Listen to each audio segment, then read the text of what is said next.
mamasyal muna ako dito. Miss na miss ko na yung mamasyal dito sa Lunita. So ilang taon na rin naman akong hindi nakakapunta dito, kaya ito ipapasyal ko kayo dito. At syempre ipapakita ko yung mga makikita dito sa Lunita, yung hindi pa nakakarating dito, at syempre yung namimiss na yung Lunita. So ito yung itsura ng Lunita ngayon. Medyo mahigpit yung mga guard dito, so mahirap pumasok sa mga park kasi hinahanapan ng vaccination card. So naparaan kasi ako dun sa National Museum, so hindi ko alam kung ano yung pinipilaan doon, basta pumili lang ako. So hinahanapan ako ng vaccination card at valid ID. So mayroon naman ako noon, kaya walang problema.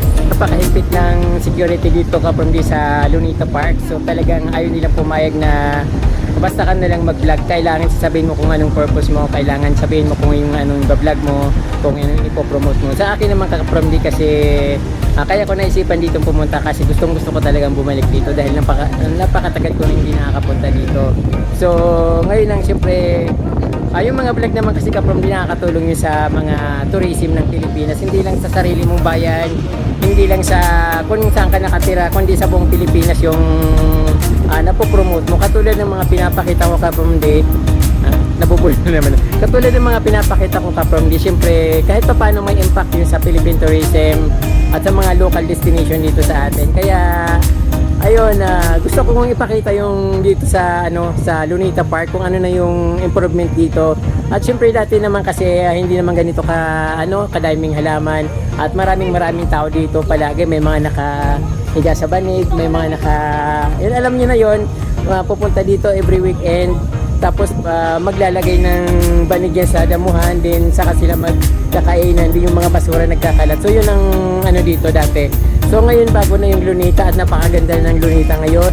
Malaking improvement niya, naka-landscape lahat yung mga halaman at siyempre malinis na malinis. Kaya ito kaprom di ipapasyal ko muna kayo dito. At siyempre yung mga hindi pa nakakapunta dito at yung mga nakapunta na dito at hindi nakakabalik at siyempre yung namimiss na yung Lunita Park. Ito na yung Lunita Park kaprom di. So enjoy watching at sana pagdating ng panahon makabalik kayo dito sa Manila ay pasyal ulit kayo dito sa Lunita at makikita nyo ulit yung mga dating magaganda at ngayon ay lalo pang pinaganda.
napakaganda ng variegated na bougainvillea. So nag-variegate na pure white.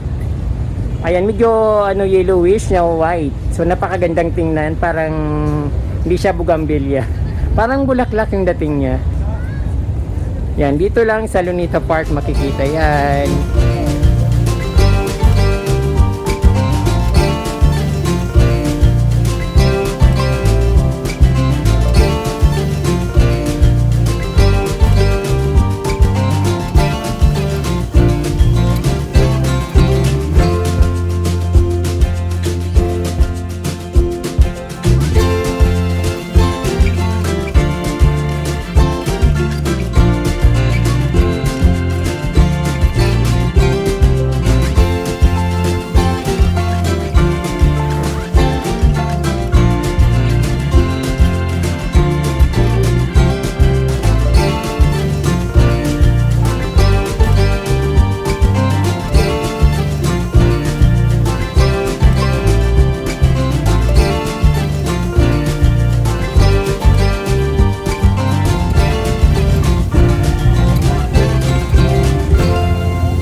Tayo sa Japanese Garden.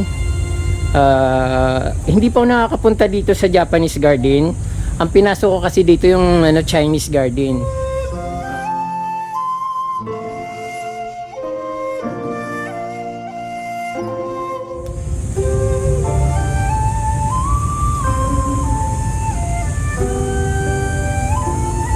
So high-tech na yung Lunita ngayon. Kung hindi nag-pandemic, hindi magkakaroon ng mga ganito. Scan me to learn more about this attraction.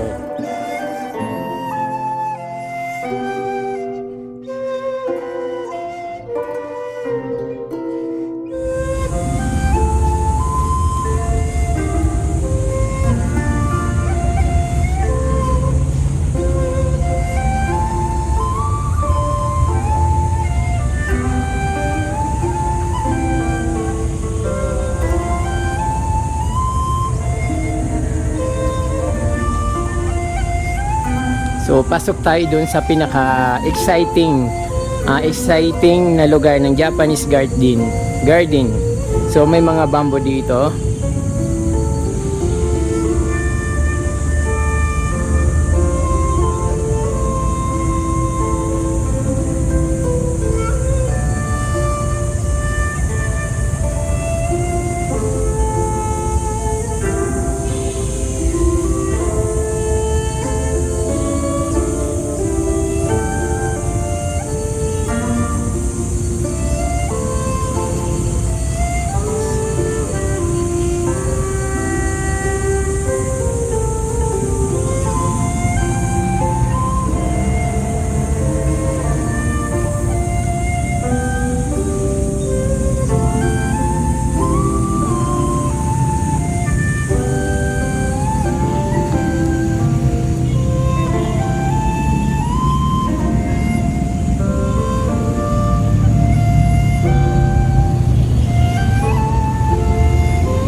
ito naman ang Chinese Garden. So pasukin natin kung ano yung makikita sa loob.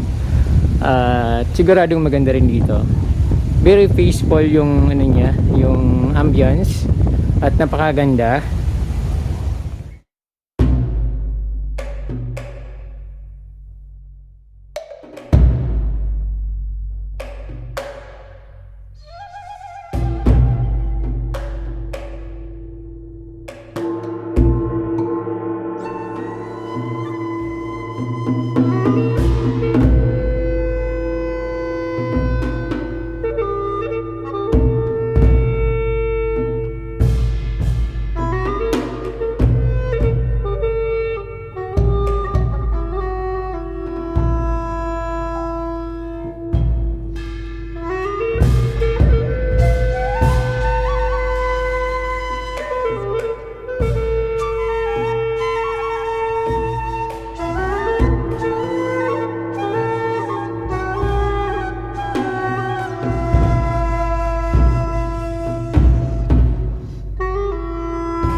napansin ko na mas maganda yung pagkasiting ng Chinese garden kaysa sa Japanese garden. Yung Japanese garden ay maliit lang, samantalang dito sa Chinese garden napakalawak at maganda yung pagka-landscape.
ayan mga kapromdi, napakaganda ng Lunita.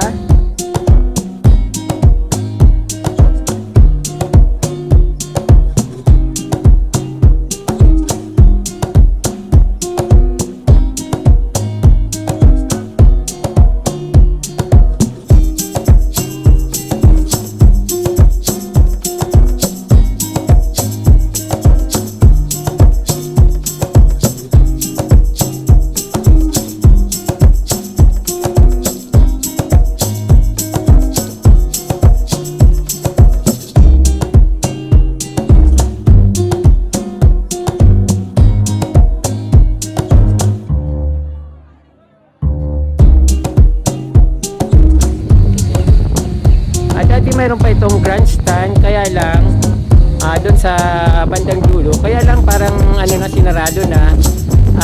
Siyempre nandun na yung ano, Manila Ocean Park.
bukid na bukid yung ano dito, very nature. Narinig niyo yung mga anong kaparm, ano ba yung tawag diyan? Yung mga dati nag-aalaga ako niyan eh. Binibili ko pa nga, bumibili pa kami niyan dati sa ano, sa tindahan ng mga aso.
mga ka-From Day, dito po nagtatapos ang ating pamamasyal dito sa Lunita Park.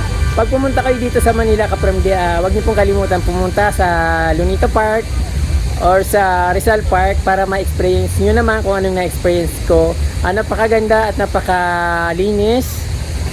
Siyempre maaliwalas yung dating ngayon kumpara sa dati kasi dati overcrowded, ngayon hindi na, medyo may kahigpitan na yung guard at napapanatili yung kalinisan ng kapaligiran ng Lunita kaya napakagandang tingnan at ayun kung yung nakita sobrang ganda at sobrang linis. Ayan, maraming pong salamat mga ka-From Day. Huwag niyo pong kalimutan mag-subscribe at pindutin po yung notification bell para updated po kayo sa aking mga bagong post sa videos. Maraming pong salamat at Diyos mabalos.